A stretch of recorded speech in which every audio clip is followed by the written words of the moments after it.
अस्सलाम वालेकुम, मैं हूं ज़िया रहमान अंजुम। क्या आप जानते हैं कि शब मिराज कोई कहानी नहीं। अल्लाह ताला फरमाते हैं नबी करीम सल्लल्लाहु अलैहि वसल्लम को जिस्म और रूह के साथ एक ही रात में मिराज करवाई गई। और शब मिराज का सबसे बड़ा तोहफा क्या था? नबी करीम सल्लल्लाहु अलैहि वसल्लम फरमाते हैं कि 5 नमाजें फर्ज की गईं। नमाज ज़मीन पर नहीं आसमान पर फर्ज हुई।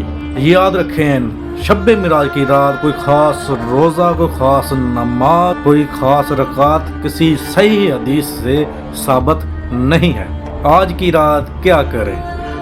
ये अहद कर लें जो नबी करीम सल्लल्लाहु अलैहि वसल्लम को आज की रात मिराज शरीफ पर अल्लाह की तरफ से जो तोहफा मिला था 5 नमाजें, वो अहद कर लें कि आज के बाद कभी भी कज़ा नहीं होंगी। और सच्ची तौबा, इस्तग़फ़ार, नफल नमाज जितनी तौफीक हो उतनी पढ़ सकते हो। इस्तग़फ़ार, दुरूद शरीफ। और नबी करीम सल्लल्लाहु अलैहि वसल्लम ने फरमाया कि 5 वक्त की नमाज गुनाहों को मिटा देती है।